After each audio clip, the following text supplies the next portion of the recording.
I'm here on behalf of the Trust Lab to kind of get you all excited about some aspects of cybersecurity, specifically cryptography. Okay. Yeah, I don't know how many of you are familiar with cryptography. Have taken a course. Maybe you could quick show of hands. Anyone? Not many. Okay. So hopefully this will still be accessible. And if there's anything that's not clear, please feel free to stop and ask me. Okay. All right. So cryptography for emerging applications. That's what I'll talk about most of the time. What cryptography can do for us. And at the very end, if you have time, I'll talk a little bit about what we can do for cryptography to, what kind of policy questions, or at least some of the policy questions that play into, using cryptography effectively. Okay, so there's a vast area that comes under cryptography. So I try to kind of capture it in this little graph. So on the left are things which are popular. I'm sure you would know some of those things. And on the right are things which are not very well known. And on the bottom will be things that are practical. And towards the top are things which are only theoretical, not really practical. And what you'd all have encountered and you use on a day-to-day basis, when you use your browser, go to some site with HTTPS in the URL, you're using encryption and authentication. So these are some bread and butter tools in cryptography, and it's popular, very practical. We all use it every day. But what I'm kind of referring to as advanced cryptography today are a vast space of other things, right? So I'll just read out. They may or may not sound familiar. So secret sharing, zero-knowledge proofs, identity-based encryption, attribute-based encryption, private information retrieval, fully homomorphic encryption, secure multi-party computation, electronic voting, digital cash, which has a addendum there saying it's not cryptocurrency that I'm referring to. Okay, so these are all tools in advanced cryptography that may not be as well known, and some of them are not quite practical yet.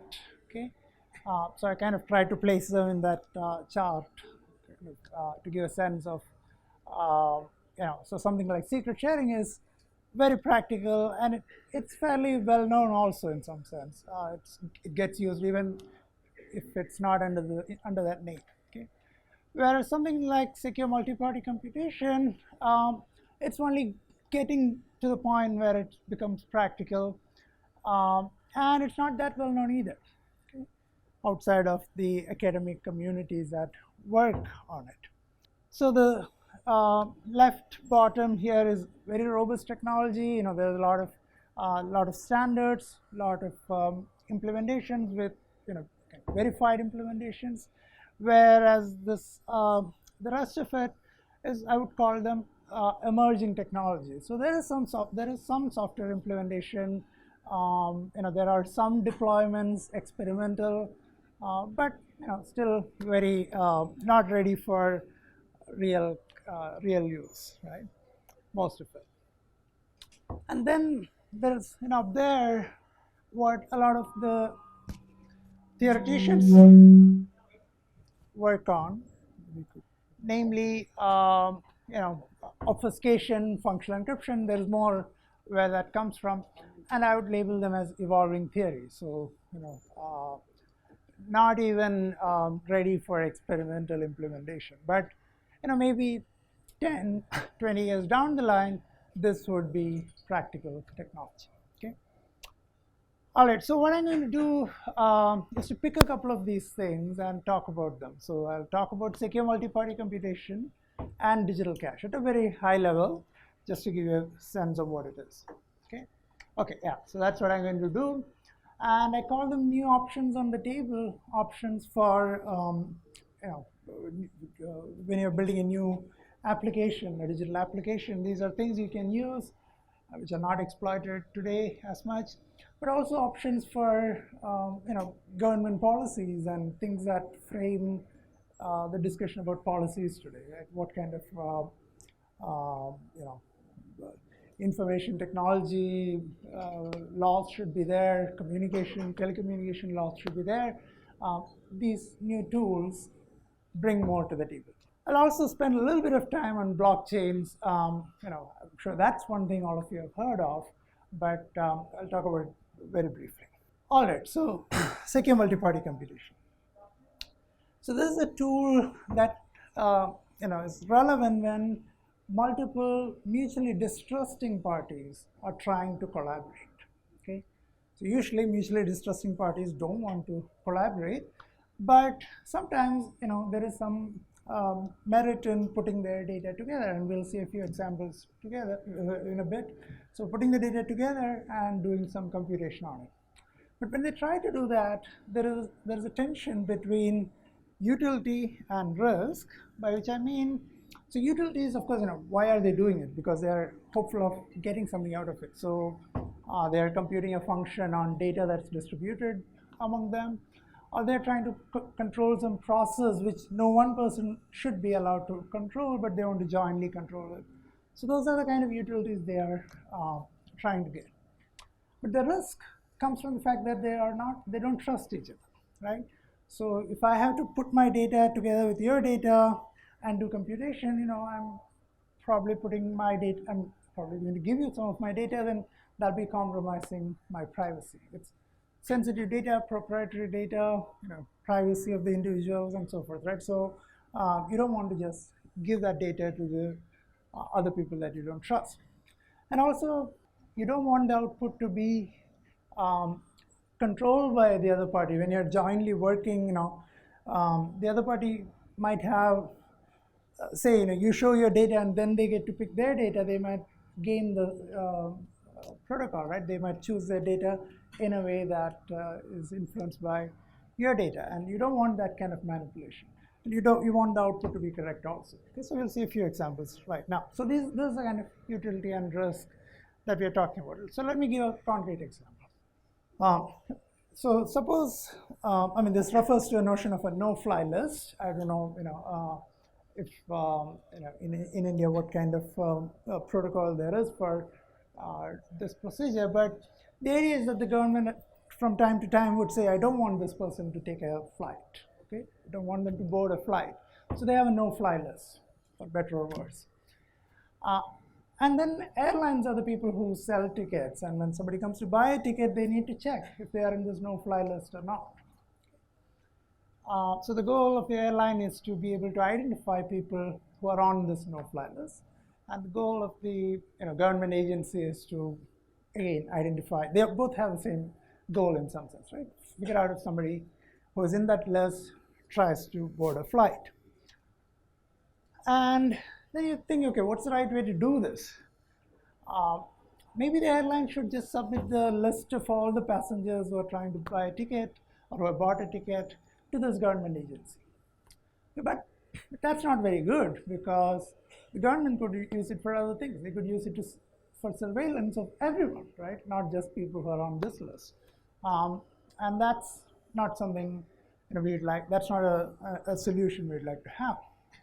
Okay, then maybe the government could just send out this no-fly list to the airlines, but that's also not something that the government agencies would like to do, to share all this sensitive information to private parties. Okay, so this is the so utility was to find the intersection of these two lists, and the risk. Well, there are a couple of options of risks that I mentioned. Either the government compromises their privacy, or the airlines or the citizens or buying tickets from the airlines compromise their privacy. Okay? And neither of this is very good. And what, at this point, it would have been nice if we had a trusted third party. Okay? So instead of these two computers are the two parties, the government agency and the airline. Instead of them talking to each other directly, maybe there could be an intermediary trusted by both parties. Okay? Trusted by the airline not to reveal this passenger list to the government agency, trusted by the government not to reveal their no-fly list to the airline, and also trusted by both of them to do the computation correctly. Okay? And after that, kind of to disappear. Right? It would be nice if we had a trustworthy third party, but I've shown it as a unicorn because it doesn't quite exist. So, and at this point, usually the solution is government says, okay, you trust us, just give us the data. But you don't have to, and that's where the advanced tools in cryptography come in, the cryptographic magic. So the unicorn is actually not something that doesn't exist, it's actually magic that exists. You can have the two parties just talk to each other using a cryptographic protocol. And at the end of it, magically, they both learn this intersection, or maybe only the airline learns, right? Because only the airline needs to deny selling the ticket to the passengers. So the government doesn't even need to know that. So, and even then, they've only learned the result of the computation and not the data that went into the computation. Okay? So they just talk to each other. It all looks like a bunch of garbage signal, bits they're exchanging. And at the end of it, magically, the airline learns the result. Okay? So that's what a cryptographic protocol would look like. Okay? So here's another example. An auction without an auctioneer. So a digital auction, somebody wants to sell their goods. Think of a simple scenario here. So there's some rule. There are these rules for who wins the auction, right? Maybe the person who bids the highest wins, and they have to pay the second highest bidder's price. That's called the second prize auction. So you have some rule for how to find the winner and what they should pay. But when people are bidding, they don't want other bidders to know their bids. Then you'll get outbid in a trivial way. So people care about secrecy. They also don't want the auctioneer to know what they are bidding, because that's their utility for this object. They don't want to reveal it. Maybe the auctioneer is colluding with the seller, whatever, right? So you don't want to, or with one of the other bidders. So this your bid is private information, which you don't want to share with anyone else. Except if you don't share with anyone else, then you won't win the auction, right? So what you're looking for is a trusted auctioneer with whom, to whom you can send all your bids. They're guaranteed not to do anything with it, and at the end, only reveal the correct winner and the winning bid, and nothing else.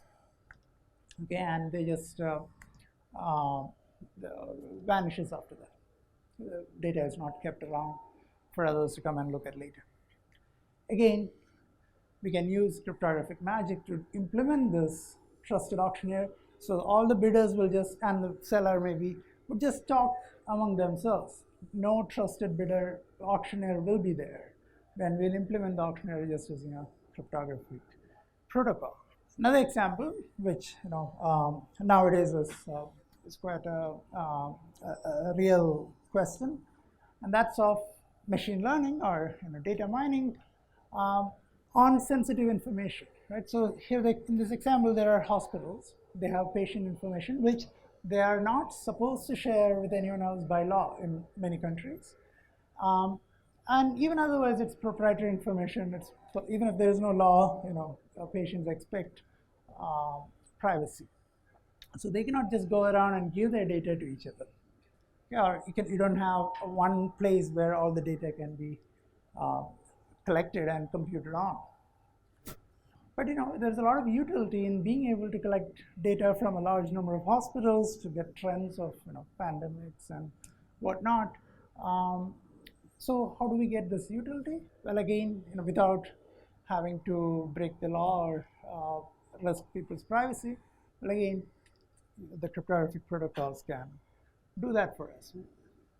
One last example, which is a little more complex, and this is what I was referring to as games earlier, processes.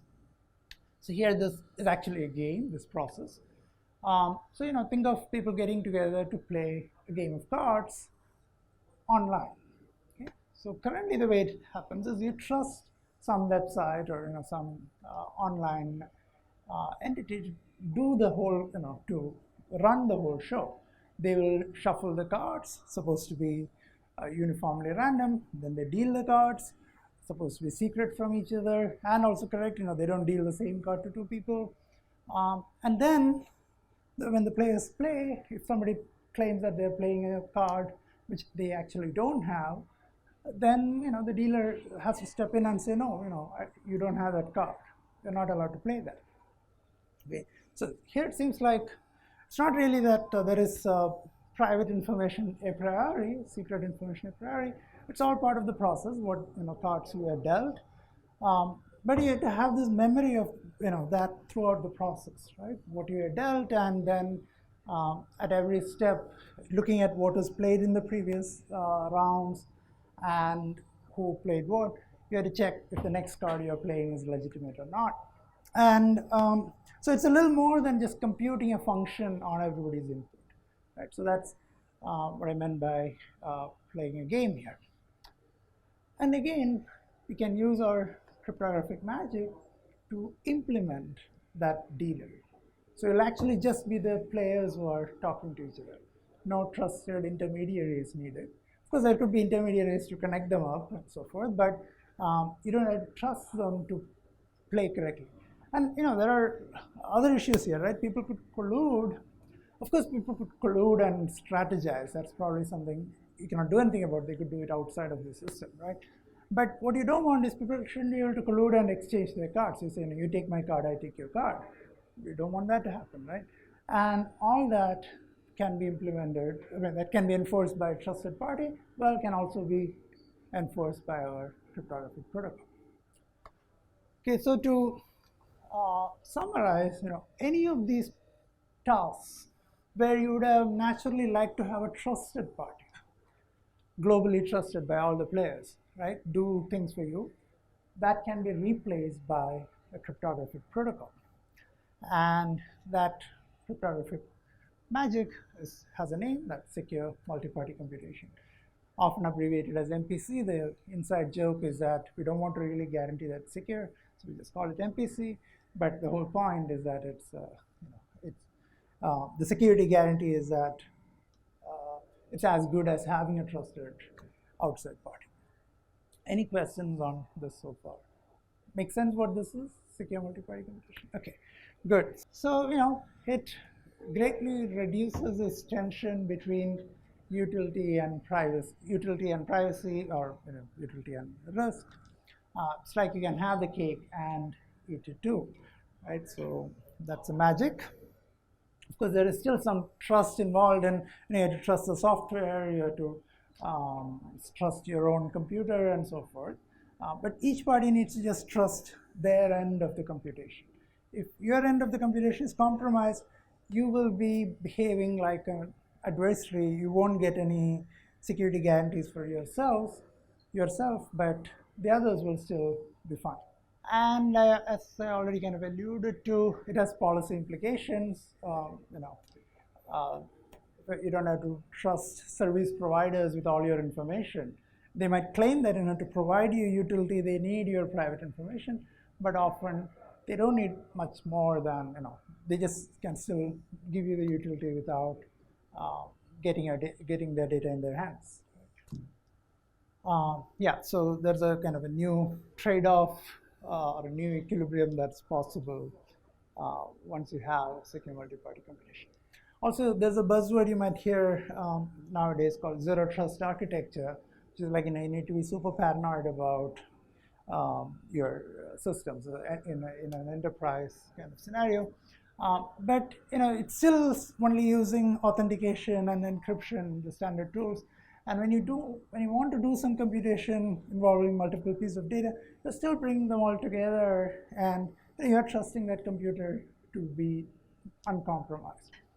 But with secure multi-party computation, you have a much better option. You don't have to really trust even that one computer. You can have, say, 10 computers doing computation, and as long as at least one of them is uncorrupted, you have your security guarantees, right? So it's a anyway, it's never zero trust. It's about minimizing trust. With something like secure multi-party computation, you can drive down the amount of trust much lower than what's usually talked about as a zero trust architecture. All right, so switching gears. The next thing I wanted to talk about was digital cash. So it's not cryptocurrencies, to repeat myself. It's actually a very old concept, originally proposed in 1983, when even encryption was just maturing as a public key encryption had just arrived. Okay, so this is proposed by David Chaum, and since then there has been a lot of work in theory, in theoretical cryptography, improving it. And not just theory, actually, in practice too. Chaum actually created a company called DigiCash. It was deployed in a few European banks, as well as an American bank, and it was used for small payments. You'll see in a bit maybe why small payments, but it's a new technology. It was used for micro payments. Unfortunately, you'd think this should have succeeded like anything, but it was early days. So it was founded in mid-90s, and by 1998, DigiCash went bankrupt. Credit cards won the war, you could say. But that doesn't mean it's a pointless technology. 1998 was a long time back, and people are not using online transactions as much as they're doing now. So there is still some continuing academic as well as commercial interest, but at a much lower scale than what you would have expected.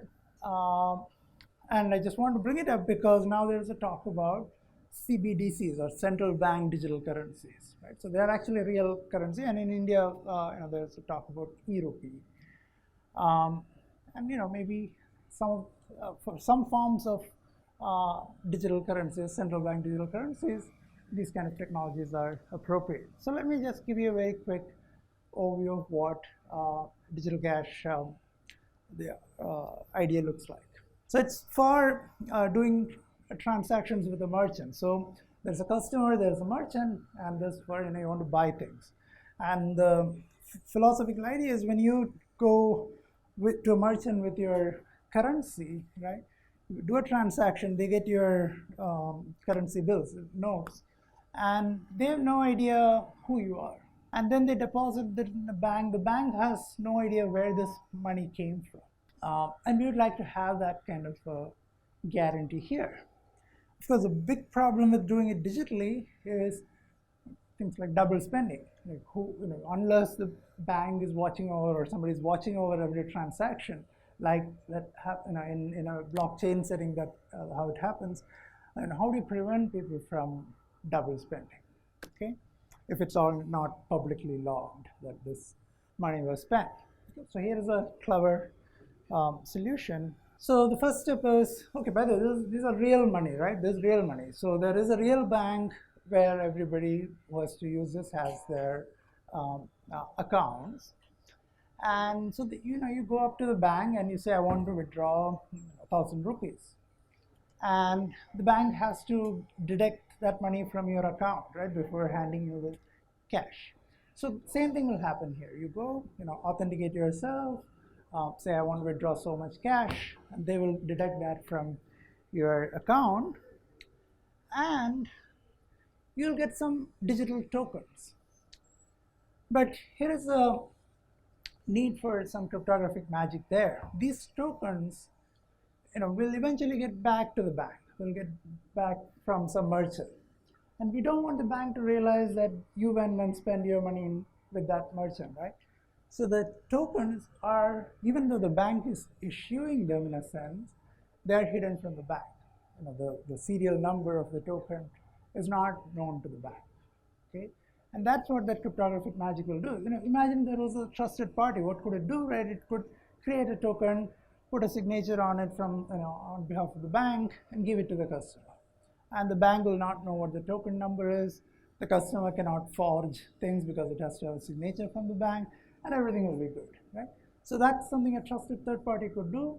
We'll do that using something called blind signatures and similar protocol. So you could think of it as a secure computation protocol. And then the customer goes to the merchant and needs to transfer this token. But it's not just, they're not just giving this token. Again, there's a protocol involved they're giving the token and giving some sort of an authorization that this is from me.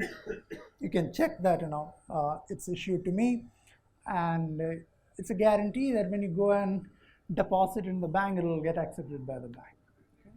Some sort of an authorization saying that this merchant will be is authorized to deposit this token. So that's what you kind of hand over to the merchant. Again, it's a protocol. And then the last step is that at the end of the day, the merchant takes all these tokens. It could be done live, but the version I'm going to talk about is the offline version, where at the end of the day, the merchant takes all these tokens and takes them to the bank and deposits. Okay, along with this deposit authorization, showing that they didn't just make this up, they actually got it from a person to whom it was issued. Okay, and what are the kind of guarantees we are looking for? So remember, we are worried about this anonymity, right? You shouldn't have to worry about people figuring out what you're spending your money on. So even if the bank and the merchant collude, they won't be able to. So they get this ID, a token that somebody gave them. Somebody logged into the merchant and then transferred this. Some customer transferred this token, right? And now the bank and the merchant have the token in their hand. Bank has whatever accounts of money withdrawn, but even with all that, they shouldn't be able to figure out which withdrawal corresponds to the spending, right? So the spending and the withdrawal of cash are unlinkable. Okay, that's so essentially this thing I said in the beginning about the bank doesn't know which token IDs or serial numbers are being issued to which customers. Now, so far we are not talked about the big problem of double spending. How do you prevent this customer from going and spending the same token with two merchants? And in fact, if it's online, you can imagine, right? If the same token comes back to the bank will say, no, you cannot, don't let this customer buy your stuff. They have already spent this money. And that's fine. That's one solution. But I want to also mention this offline version, which is that at the point when the customer goes and talks to two merchants, they'll both accept this. Okay, they'll both sell them their digital goods or whatever. And at the end of the day, when these two merchants go and deposit at the bank realizes that there is double spending. Okay, and here is the magic. These IDs hide who spent it, right? The customer is not, the customer's identity is not revealed by the token number. But if there are two of these deposit authorizations with two different merchants or two different transactions, if there are two separate deposit authorizations on the same token, the bank can figure out who is the customer behind. So the clever idea here is not to prevent double spending, but only to track it. And for small payments or small amounts of money, this is perfectly fine because anyway the customer has an account with the bank. So this is like a little bit of a credit card they're using. They're not supposed to use it, but if they use it, well, we can go after them and penalize them later. Okay, and there's one more requirement. You don't want a merchant or two merchants to come together and claim that somebody did a double spending, right? So you don't want people to frame an honest customer, and that's also taken care of. The merchant can double deposit because they won't get two deposit authorizations. An honest customer will give out only one deposit authorization per token. That's what protects their anonymity. Okay. So any questions on the whole thing? All right, so this technology exists, but has not been really used since DigiCash failed in 1998. All right, so the last one slide I have on, this is not the last slide of the talk, but last slide I have on the emerging applications is on blockchains, because without that, talk on emerging applications is incomplete. Okay, so what's the blockchain? Well, at the heart of it, it's just a distributed system for storing data and doing some computation involving a lot of parties, right? But that we've always had from way back, right? No, the World Wide Web is a distributed data storage and computation system. Well, maybe not so much computation there in the early days. Usenet, if many of you wouldn't know about Usenet, Usenet are news groups, right? This was the early forms of forums for people to interact. SATI at home, I don't know how many of you have heard of SATI at home. Okay, so this is a distributed, so SATI is search for extraterrestrial intelligence. At home is what it sounds like. You do it on your computer, but of course, you get what to compute from a central system in Berkeley, and the software client runs on computers of lots of people around the world and do computation. Okay? Something similar, distributed.net. Second Life is a game.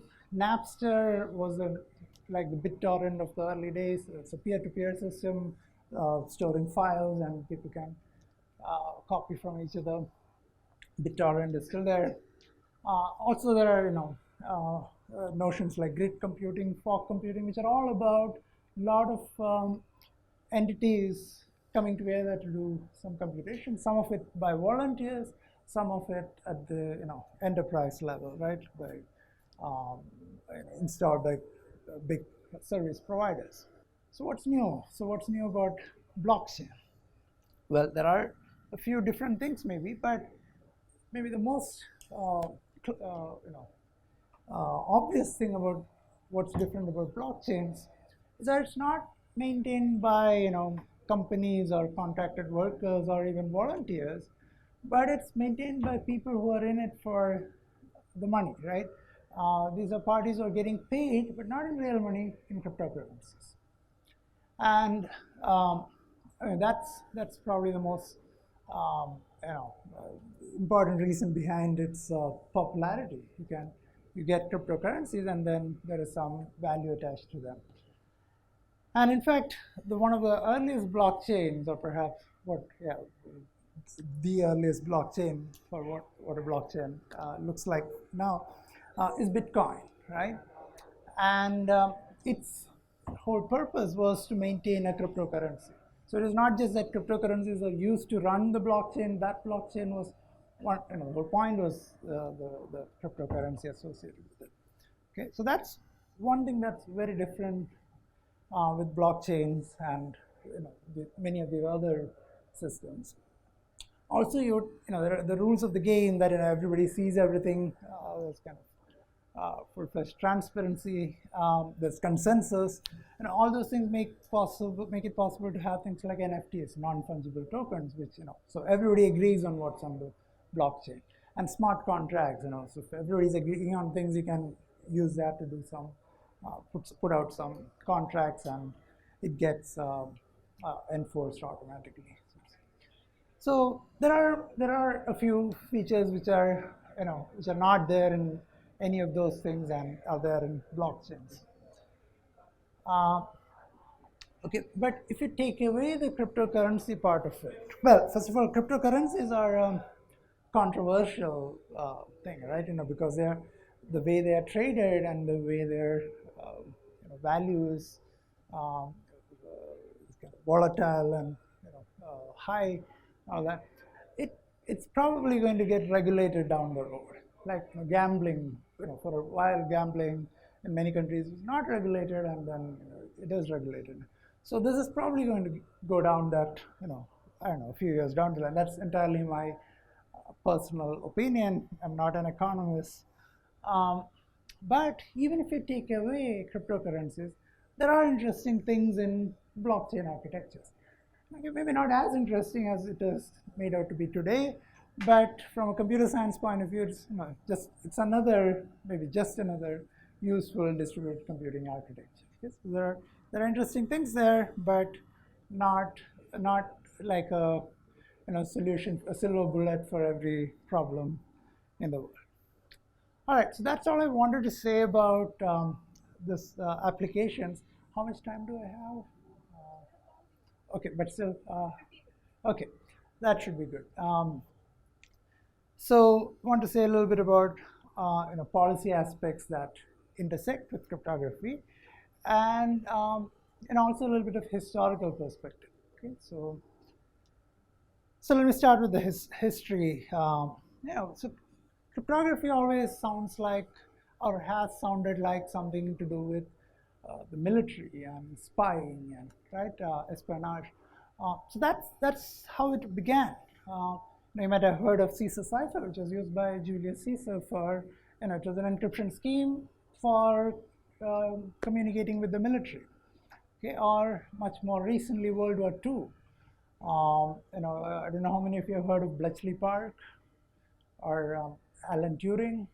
Yeah, so Turing worked at Bletchley Park, cracking some of the German encryption schemes, most famously Enigma.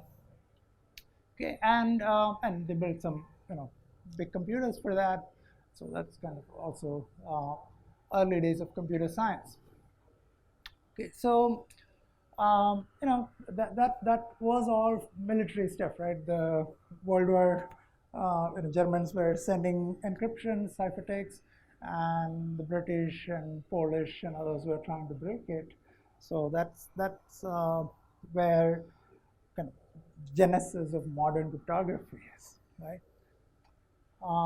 And indeed, that has continued even kind of very recently, or not very recently, but till the 90s. In the U.S., encryption was classified as an auxiliary military equipment. So it's a munition. It's in the munition list as a weapon. Of course, and then that leads to export restrictions.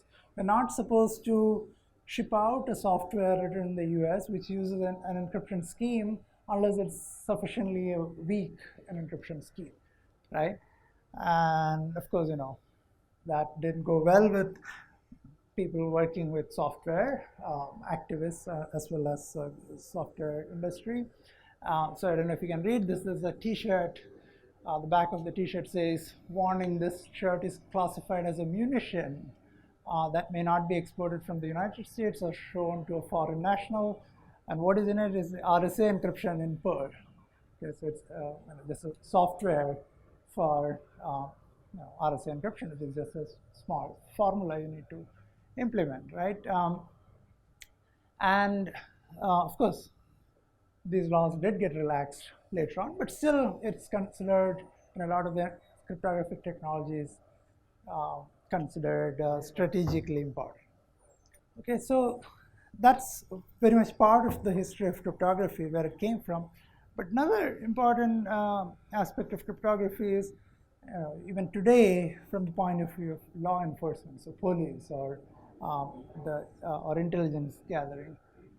So there are a lot of course, there's a lot of malware and whatnot, but some of that uses cryptography. They rely on cryptography. They are not just trying to break your cryptography and do something bad. They actually use cryptography to do their bad stuff. And ransomware, basically some malware that gets onto your computer and encrypts your data. Okay? And then you have to pay some ransom before it will let you decrypt it. Same kind of thing with extortionware. They'll take your photos or something and then encrypt it, and you need to,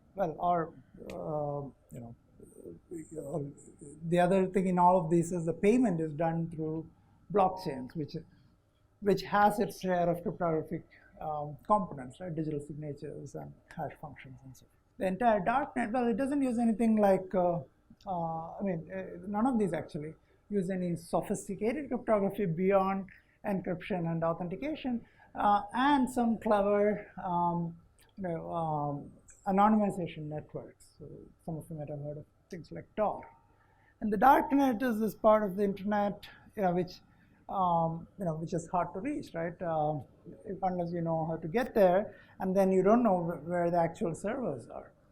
So that's might have its own legitimate uses, but it also has a lot of room for doing illegal activities, because it's hard for law enforcement to track people where these servers with illegal activities are. Also, people use it to securely communicate with each other, but these people may be people that, from the point of view of law enforcement, undesirable people or undesirable communication, right?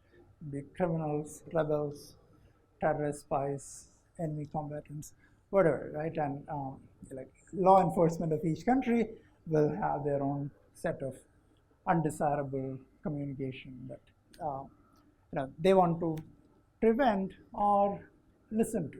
So all this is enabled by cryptography, encryption, cryptocurrencies, the Tor network I mentioned, and this can be frustratingly effective. Okay, because good cryptography, when implemented well, the law enforcement can't break it. Even the U.S. or the advanced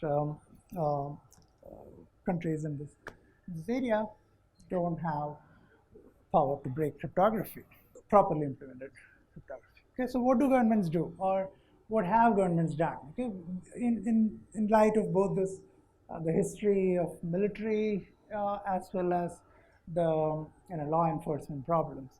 So just to give you a short list of things. I talked about World War II, that was in the 40s, and the cryptography used at that time was what's called symmetric key cryptography. Whereas a lot of the cryptography you're using today, when you're buying something from an online store or HTTPS, things like that, is public key cryptography. And the main difference is with symmetric key cryptography, you need to have already talked to the other person, kept a key with both of them. That's a symmetric key part of it. And then you can communicate. And with public key cryptography, you don't need to do that. So in the military, it's probably okay to have symmetric key cryptography for many things. You are sending your soldiers there, you give the key with them so that they can get back to the headquarters.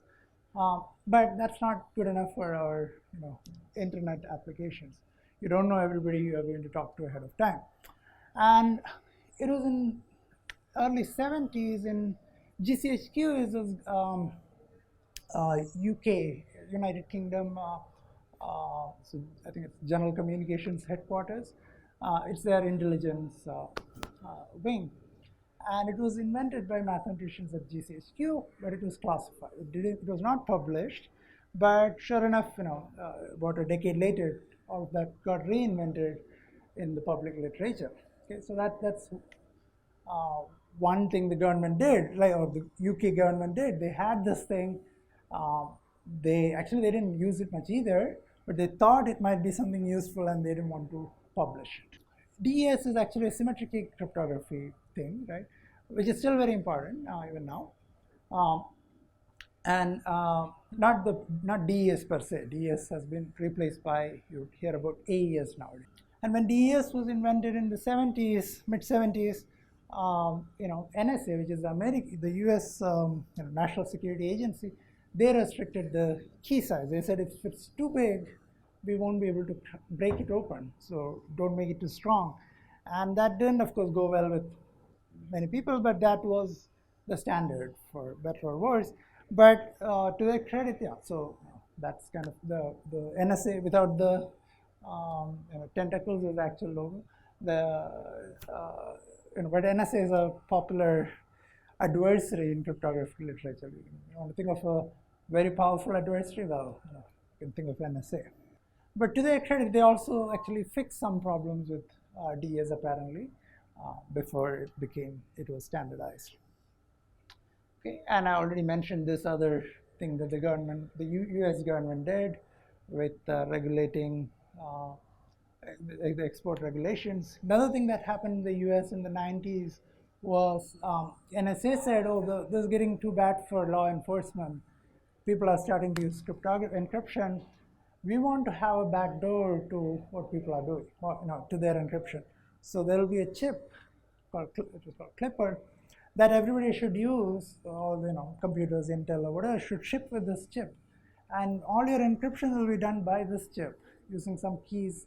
There will be a key in there, which the NSA has there's a trapdoor in there. The NSA has a key to it, and so there's like an escrowed key. Escrowed as in it's kept with NSA for safekeeping, but when time comes, they can take that key and open any communication that is encrypted using the Clipper chip. There's a lot of pushback from industry and academia and civil society, so that didn't happen, but it apparently came pretty close. And one of the more recent things, I realize it's been almost 10 years now. How many of you have heard of Snowden, Edward Snowden? Okay. Okay. Some of you have. Um, if it was 5 years back, all of you would have heard of Edward Snowden. So it was a big news at that time. Um, he released a bunch of documents he had access to somehow from the NSA, and showed, well, what did it show? So the Five Eyes refers to 5 countries, US, Canada, UK, Australia, New Zealand, and there was a treaty. They were all kind of in it together, and they had this program. So Bolton was a US program, Edgehill was a UK program, to find flaws in popular software, cryptographic software, and exploit them. So to discover vulnerabilities and to exploit it rather than fixing those vulnerabilities. So they sit on a lot of vulnerabilities that the NSA software engineers or whatever scientists or mathematicians have figured out, and they just sit on that. But at least in one instance, there is some evidence that one of those things that they were sitting on got leaked and was a ransomware called WannaCry. That didn't go very well. Another thing NSA has been doing is to backdoor some standards, which are published, after much public scrutiny.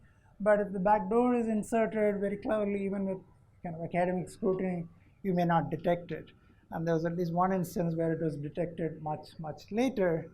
It was part of a pseudo-random generator standard, which many software had. Okay, and one more thing in that list there is what I've heard in the news again. The iPhone storage is encrypted, and when FBI got hold of some criminals, they wanted to decrypt their iPhones, and they were pressurizing Apple to do it. Apple didn't do it, but I believe FBI nevertheless got someone else to do it because of some bugs in the implementation. But that's another. So this has been kind of the government versus cryptography. Cryptography is this bad actor that the governments or the law enforcement and the military are wary of, right? They don't want others to use it. But what's the right way to think about it? Or here's another way to think about it. So it is a fact that cryptography can be and is used to aid a lot of illegal activities. Okay? And as you're saying, it can be frustratingly effective. So it's a very powerful tool for criminals. But it's also a very fundamental tool for citizens or population at large, right? So it's a fundamental protection that everyone relies upon. And to give a maybe a weak analogy, think of something like masks. We all have used it recently, but even there are legitimate uses pre-pandemic for pollution and all that. So it's something very useful for public, important for public, but it's also something that helps criminals. Okay? How do we regulate masks? We know what we did for pandemic. We said everybody should use it. We didn't worry about somebody wearing a mask and going and robbing a bank, which of course might have happened, but that's a much smaller problem than if we didn't have anybody using masks. So that's one way to look at it. So just to kind of put that down again in terms of cryptography, so the green thing there saying, look, it's really important. It helps with commerce, journalism, democracy, safety, national security. All of that relies on strong encryption being available, not just for some government officials or military personnel, but generally for the common person, right? And further, so that's good news. On the other hand, even if we were to ban cryptography in some sense, anybody with enough know-how can do it. It's not like some nuclear weapon where you need uranium and you need large infrastructure to refine the uranium before you can use it. It's just some piece of code. You can buy a few textbooks, learn about cryptography, and you can roll your own. Okay, so you cannot really prevent it. You cannot prevent. You can prevent law-abiding people from using cryptography, but you cannot prevent criminals from using cryptography effectively. So if you try to regulate cryptography, saying people shouldn't use it or should use only weakened versions and so forth, you'll end up with the worst of both worlds. You won't have the benefits, but you won't really make a dent on serious criminals, right? They'll have their cryptography nevertheless. So what should government policies be like? So there's again my personal opinion. I'm not a policy person. But this I think will be non-controversial. The government should help everyone use, well, actually it could be controversial. I'm saying use the best cryptography available correctly. The governments often don't do that, as I already said. But what does it mean for the government to help everyone use the best available cryptography? Build good standards, help build good standards. If the government builds standards, nobody will trust them. Nobody should trust them. But they should help with the process of building strong standards, high quality software. It should be verifiable rather than the government handing it out. Another thing only the governments can do is legislation. So you need good data privacy legislation so that you hold commercial entities responsible for any data they compromise, any privacy they compromise. Okay, so that's something that only the governments can do. And don't try to weaponize vulnerabilities by keeping them secret. Done all the time. And for one, they may leak. But and equally importantly, I guess, maybe if you found a problem, somebody else might have found it, or they're going to find it soon. Okay, and when they find it, it gets sold in this market of zero-day attacks. Zero-day attacks means attacks which or vulnerabilities which are not publicly known, so they're not being patched. Okay, so day one is like when you announce the vulnerability, and then it takes a while for everyone to download patches and install them. But 0 days before any patches are available. And if you are sitting on a vulnerability without getting it fixed, then it's a lot of 0 days for a lot of people out there. And last thing I want to say here was, it's not just about security in the sense of breaking into communications and privacy and so forth. There's also a lot of as digital technology becomes ubiquitous, everyone is using computers and phones and whatnot. People fall for scams and scams, phishing attacks, whatnot, are very common. And now you need to protect this whole population against those kind of things. Fake news, doxing, trolling, cyberbullying, whatnot. And something like, say, fake news, one way sometimes governments pretend to prevent it is by having laws saying, if somebody is found spreading fake news, they will be put in jail. And this has happened in many countries. And that's actually so that it's more like only the government's fake news should be available, and even the other news, any criticism will be suppressed. So that's also not what we want, right? So it's defining what's fake, of course, is very hard. It's more like you should have all news there and enough ways for people to figure out who is questioning which news. Okay. Another thing, with darknet and so forth, it's all about anonymity without any accountability. We'd like to have both ideally, right? We'd like to have anonymity. You don't want everybody to be watching what you're doing or who you are and so forth.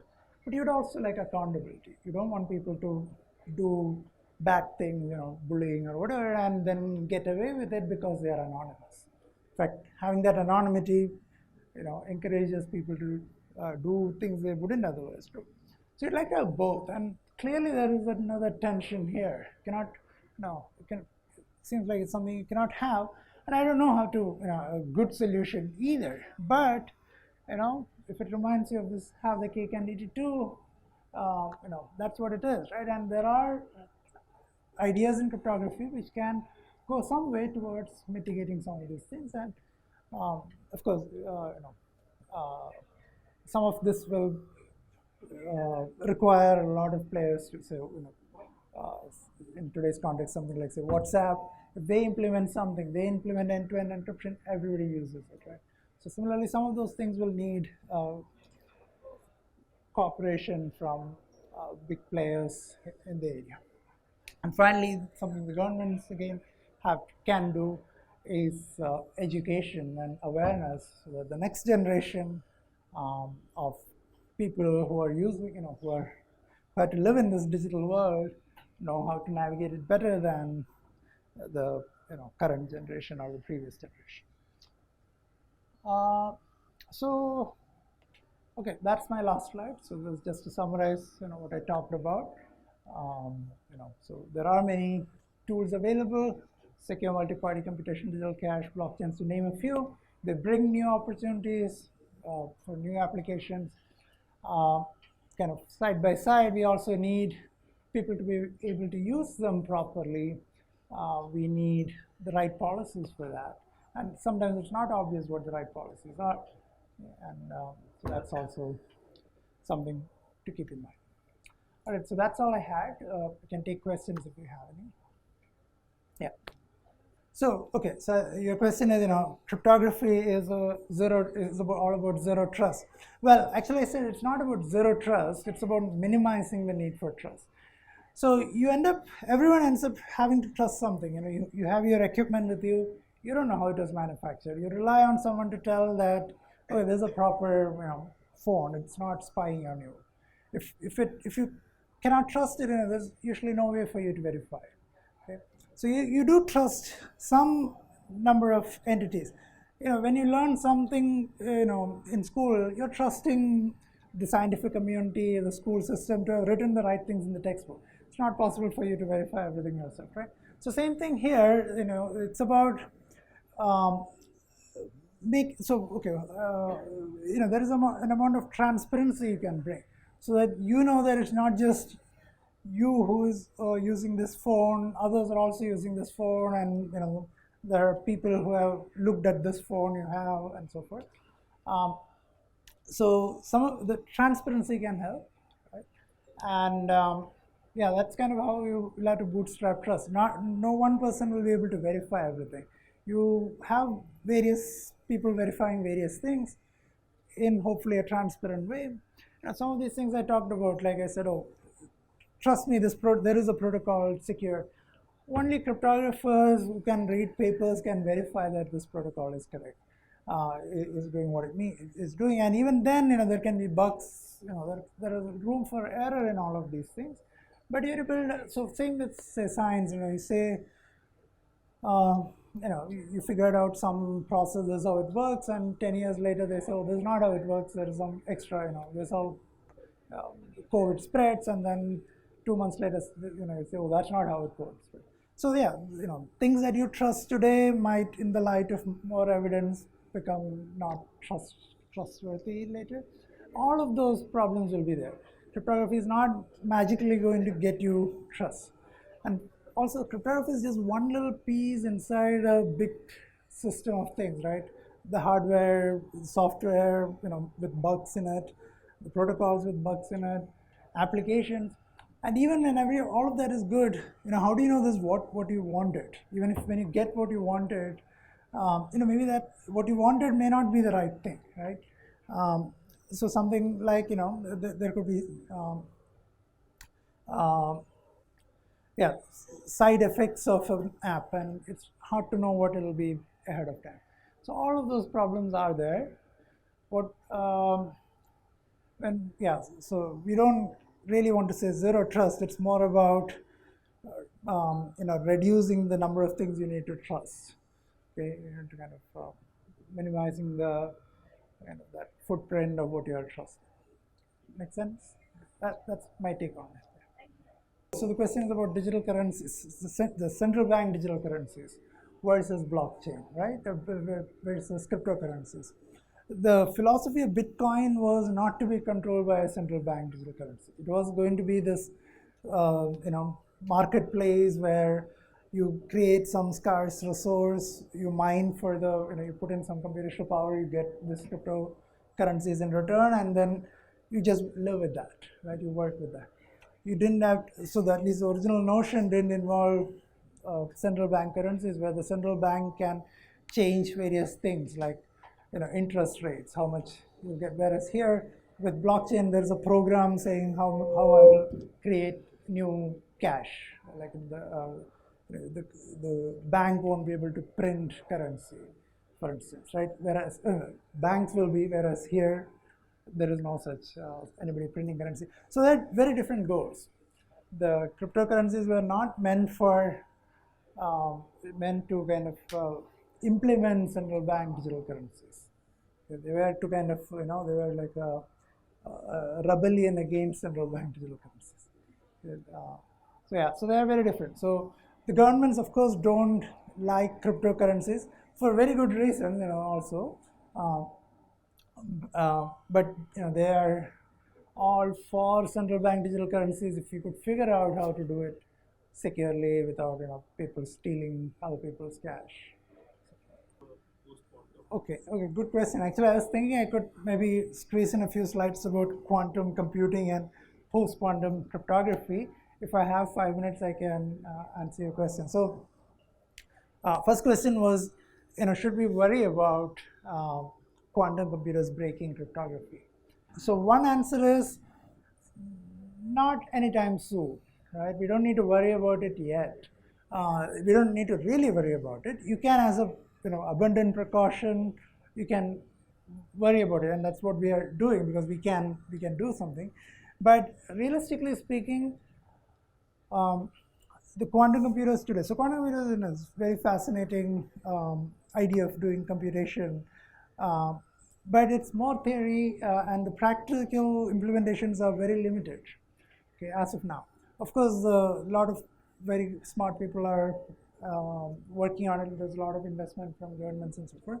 But from everything we can see, it's not going to break any of the cryptographic standards anytime soon, or maybe not even in any foreseeable future. That's my take on it. Of course, some people might think, might put more money on it, breaking things. But as of now, given the evidence we have, they're nowhere near breaking the standards. Having said that, it's not very hard to replace. So what do quantum computers? What can they do? What we know they can do, if they're big enough ones, is they can break public key cryptography that we use today. Okay? Things like RSA and elliptical cryptography, those can be broken. There is no reason to believe they can break the symmetric key cryptography part of cryptography, things like AES. So, okay, but this public key part is important. We cannot just let it be broken. But thankfully, we have enough candidates for, instead of relying on these computationally hard problems, which are not computationally hard for a big enough quantum computer, we can instead rely on other problems, which are, as far as we know, equally hard for quantum computers and classical computers. And there are several candidates. The leading one would be lattice cryptography, something called lattice-based cryptography. There are a few other candidates also. One word of caution here is that they're relatively new. Lattice-based cryptography has been around for 20 years, so maybe that's more robust. But even there was something called isogeny-based cryptography, which was been like a good one of the leading candidates in the last 10 years. That got completely broken just a few months back. Okay, yeah. So that's the danger, right? So what's considered post-quantum cryptography today may not even be classically secure cryptography. So post-quantum, the word refers to something that's called quantum-resistant cryptography. Means that as far as we know, there is no quantum computer that can break it. Um, Now, one word about kind of trusting, like Maitri was asking. All of this, there is an assumption that, forgetting quantum computers, just classically, right? When we say RSA is secure or elliptic curve cryptography is secure, it's based on an unproven assumption about computational hardness of problems. We believe these problems are hard in the sense, not only in the sense that nobody has figured out how to solve them, but that there doesn't exist a solution. There doesn't exist a fast algorithm for solving these problems. That's our assumption, that's our belief. To be able to prove that belief, it's a well formulated mathematical statement. Okay? But to prove that, we need to be able to prove some much more fundamental, basic questions about computational hardness. Those of you may have heard about it, the P versus NP problem, for instance. Okay? Unless we can prove P not equal to NP, so some question about computational hardness. Which has $1 million, it's one of the $1 million price problems by the Clay Institute. So it's a maths research institute, right? So unless you can solve this long-standing mathematical open problem and solve several more problems, we are not in a place to prove that these assumptions are true. So currently, since we cannot just wait for mathematicians or computer scientists to prove this, we start using this under this assumption. For all that we know, the assumptions are good, they're correct. But yeah, there's always a possibility that we may be wrong. Right? So same with quantum, what's considered quantum resistant, except it has been scrutinized much less. These are things that came out in the last 10 years or so, with only small sets of people working on these things. They're not as critical as the breaking, say something like RSA. So not enough people have worked on it as much as the ones that we currently consider secure. Okay. So does that answer your question? So okay, so the second, so it's kind of coming to the second question. How easy would it be to replace? So under our current assumptions or current knowledge about lattice-based systems, it will be very easy. Okay, so we already have the candidates and everything. It will be a matter of doing some engineering to make it as efficient as possible, plug it into the protocols that you use. As a user, you wouldn't have to know anything, or it'll all be kind of, or even as an enterprise user or a company, or somebody building products, you wouldn't have to really worry about anything. There'll be libraries, just replace one library with another and you'll be good. Right? And we already know what we would want to put in that library. So in fact, the standardization is kind of well underway. Yeah, so that is one reason you might want to use post or quantum resistant cryptography even today. That's probably the only reason to use it today, which is that a resourceful adversary like NSA, they do collect a lot of communication in the internet. They have big storage of this kind of data, so that later on, if they get your key or get some algorithm that you're using gets broken, or quantum computers become really feasible, they will be at that time able to take this data and decrypt it, right? So if you are worried about that happening, you would already want to use. But again, to caution, going back to that caution I mentioned, you don't want to use some post-quantum or quantum-resistant cryptographic tool by itself. You want to use it on top of current classical cryptography, because there's a fair chance that the current classical cryptography is stronger than what we currently consider as quantum resistant. There are also issues about with quantum resistant cryptography. There are some estimates of what a good key length will be, so that will be secure enough, even classically. But those estimates could change, and so even classically algorithms could come up. So maybe your threat won't be from quantum computers, but from your misestimation about the hardness of the problem classically.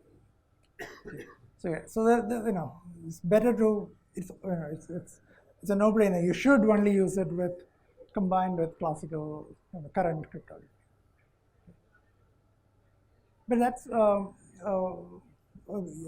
a nice thing about cryptography, or again, it's in the idea of not having to trust. You don't even have to trust one cryptographic standard. If you want, you could use all of them. If you combine them in the right way, as long as one of them is secure, you're good. Okay, and if it's something sensitive, that's the way you would want to use it. Of course, it comes with an overhead, right? You don't want to stream your video from YouTube at half the rate just because you think this AES algorithm might be broken, so you want to use something else also. So yeah, that's there's an overhead, but if it's something super important, you could do it. Whether quantum computers could help, yeah, I mean, not so. As I said, breaking cryptography may not be the one that will happen anytime soon, but there are other applications where medium scale quantum computation can help. There could help. So far, that has not happened. Okay, there's the question of quantum supremacy. Can quantum computers solve something more efficiently than classical computers can? And so far, there's no conclusive evidence of, nobody has managed to get quantum supremacy in a conclusive way, but we may be heading there, right? And some of the problems there are very specialized problems. Some of them are about quantum mechanics, sampling from some distribution related to quantum mechanics, or some chemistry problems where the quantum computer can simulate some system. So they are for very specific applications, right? So yeah, that's probably the place where you'd first see some applications of quantum computers. It'll be a while before cryptography gets threatened. There should be many other applications before that. Okay, I think we have, did you have a question? No. Okay, so, all right, so thanks everyone. So